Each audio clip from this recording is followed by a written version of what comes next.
Monsieur le maire, madame l'adjointe au maire, voilà un rapport qui aurait pu recueillir notre assentiment et faire l'objet d'une belle unanimité républicaine pour mieux intégrer et pour mieux accompagner les réfugiés sur notre territoire. Car le public concerné par un contrat territorial d'accueil et d'intégration des réfugiés, comme son nom l'indique, faut-il le rappeler, ce sont les bénéficiaires d'une protection internationale. Autrement dit, pour simplifier, les personnes qui obtiennent le statut de réfugié ou la protection subsidiaire après avoir déposé une demande d'asile en France. La France s'honore et s'honorera toujours d'accueillir les réfugiés sur son sol. La France s'honore de défendre inlassablement ce droit d'asile qui fait partie de son identité, qui a valeur constitutionnelle et qui s'inscrit en conformité avec la Convention de Genève de 1951.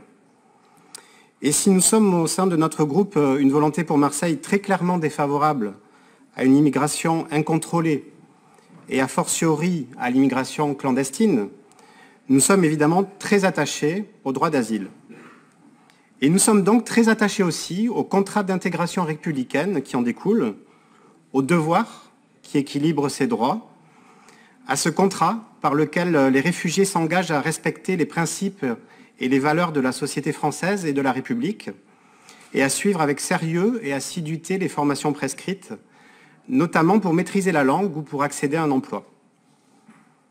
Par exemple, c'était un devoir et c'est une fierté d'avoir accueilli en France les personnels afghans employés par les différentes institutions françaises qui étaient présentes jusqu'à peu à Kaboul et qui ont été rapatriés cet été dans les conditions que chacun sait, ou auparavant les personnels civils de recrutement local, c'est-à-dire les interprètes et les employés qui ont travaillé aux côtés des forces combattantes françaises en Afghanistan.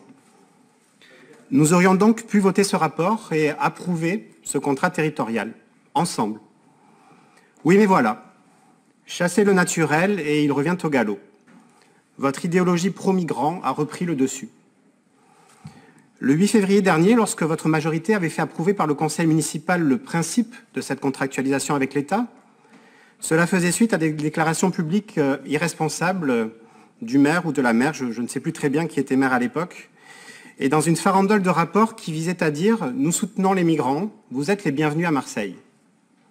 Avec par exemple une subvention pour SOS Méditerranée que mon collègue Lionel Royer-Perrault a d'ailleurs déféré à juste titre devant le tribunal administratif pour essayer d'en obtenir l'annulation, ou à travers une adhésion à l'Association nationale des villes et territoires accueillants.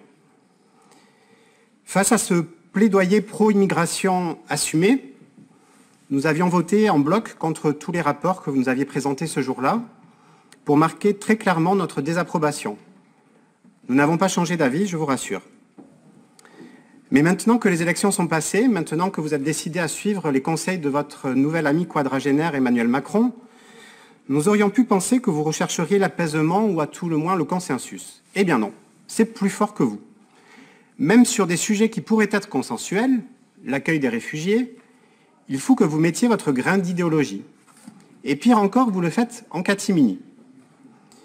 Car il aura fallu toute notre sagacité, toute notre insistance en commission, avec mon collègue David Galtier notamment, pour que vous avouiez, Madame Garrineau, que votre intention n'était pas seulement d'intégrer les réfugiés, mais aussi d'accompagner les primo-arrivants, comme cela est écrit pudiquement dans la convention qui est annexée à ce rapport. Et lorsque nous vous demandons ce que vous allez faire concrètement, lorsque nous vous demandons quel est le budget que vous comptez y consacrer, en plus des 300 000 € qu'apportera l'État dans ce contrat, vous nous dites que vous ne savez pas très bien encore et qu'on verra cela, vous l'avez redit à l'instant, après le diagnostic territorial.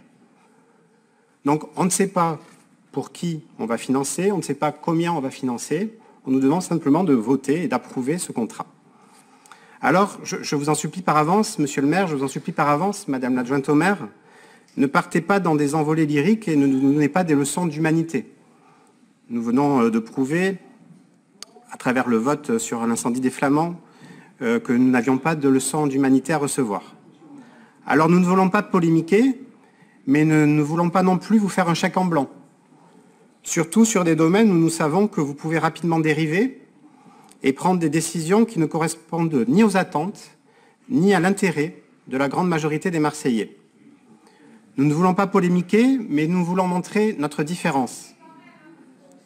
Votre priorité, c'est visiblement d'ouvrir le port et d'ouvrir les bras aux migrants, soi-disant pour que la ville soit plus juste. Notre priorité, à nous, c'est d'assurer la sécurité des Marseillais, c'est d'accueillir des habitants... Ah non, il est pas inquiet, monsieur Ravier. Allez-y, monsieur Robin. C'est d'accueillir des habitants... S'il vous plaît, merci. Allez, laissez-le finir, s'il vous plaît. C'est difficile, la nuance avec vous. Hein. Notre priorité, c'est d'assurer la sécurité des Marseillais, disais-je, et d'accueillir aussi des habitants qui apportent leurs idées, leur savoir-faire et qui créent de la richesse pour que notre ville soit prospère. Vous confondez, ou plutôt vous voulez traiter à l'identique dans ce contrat territorial, les réfugiés et les migrants. Nous considérons qu'un Afghan qui luttait avec la France contre les talibans, ce n'est pas tout à fait la même chose qu'un migrant en situation illégale, jeune ou moins jeune, qui est venu tenter sa chance dans notre pays, parfois avec l'appui néfaste d'un réseau mafieux, et à qui l'on ne peut pas offrir ce qu'il attendait, à commencer par un toit, par un emploi.